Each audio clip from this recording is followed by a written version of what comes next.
வணக்கமுங்க. நான் ஒட்டஞ்சத்திரம் அஜய் கொங்கு மேட்ரிமோனிலேருந்து பேசுகிறேங்க. நம்ம மேட்ரிமோனி எங்கே இருக்குதுன்னு பார்த்தீங்கன்னா, திண்டுக்கல் மாவட்டம் ஒட்டஞ்சத்திரம் போலீஸ் ஸ்டேஷனுக்கு ஆப்போசிட்டில் தாங்க இருக்குது. வேறு எங்கும் கிளைகள் இல்லைங்க.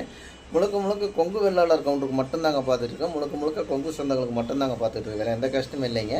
இப்போ பார்த்தீங்கன்னா, நமக்கு தமிழகம் முழுவதும் இருக்கக்கூடிய கொங்கு வெள்ளாளர் சேர்ந்த அனைத்து பேருமே ஜாதகம், ஃபோட்டோ, பயோட்டோட்டா எல்லாம் அனுப்பிச்சுடுறாங்க. பிள்ளைங்க, பசங்க ஜாதகம் லட்சக்கணக்கான ப்ரொஃபைல் வந்துக்கிட்டு இருக்குதுங்க. நிறைய சுபகாரியங்கள் முடிஞ்சுங்க. அந்த முருகனர்கள் எல்லாம் சுவிச்சமாக இருக்காங்க. இந்த 17 வருஷ காலகட்டங்களில் நிறைய சுபகாரியங்கள் முடிஞ்சுங்க. அந்த முருகனர்கள் எல்லாம் சுவிச்சமாக இருக்காங்க. அது மாதிரி உங்கள் பொண்ணுங்களுக்கும் பையனுக்கும் வரன்னு பார்த்துக்கிட்டு இருக்கீங்கன்னா, மறக்காமல் நான் கீழே கொடுத்துருக்கிற வாட்ஸ்அப் நம்பருக்கு ஜாதகம், ஃபோட்டோ, பயோட்டோட்டா அனுப்பிச்சி விடுங்க. உங்கள் பொண்ணுங்களுக்கும் பையனுக்கும் நல்ல இடங்கள் அமைட்டு, அந்த முருகனர்களாக நல்ல இடங்கள் அமைட்டு நான் முருகனை வேண்டிக்கிறேனுங்க.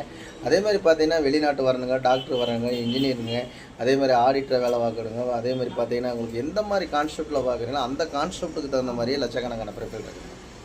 நீங்கள் இந்த மாவட்ட ரீதி நீங்கள் எந்த மாவட்டம், கோயம்புத்தூர் இருக்கீங்களா, இல்லை கரூரில் இருக்கிறீங்களா, நாமக்கல் இருக்கீங்களா, சேலத்தில் எந்த மாவட்டத்தில் இருக்கீங்களோ அந்த மாவட்டத்தை சுற்றி எடுத்துக்கலாமுங்க. தமிழகம் முழுவதும் இருபடி கொங்கு வேளாளர் சேர்ந்த அனைத்து பேருமே எனக்கு ஜாதகம் போட்டு அனுப்பிச்சுட்றாங்க. அந்த முருகனரில் நிறைய சுபகாரியங்கள் முடிஞ்சு நிறைய நல்லா சுவிச்சமாக இருக்காங்க. அது மாதிரி உங்கள் பொண்ணுங்களுக்கு பையனுக்கு வரன்னு பார்க்குறீங்கன்னா, மறக்காமல் ஜாதகம், ஃபோட்டோ, ஃபைட்டோட அனுப்பிச்சுடுங்க. இந்த வீடியோ எல்லாத்தையும் ஷேர் பண்ணிவிடுங்க. நன்றி, வணக்கம். அஜய் கொங்கு மேட்ரிமோனி ஒட்டஞ்சத்திரம்.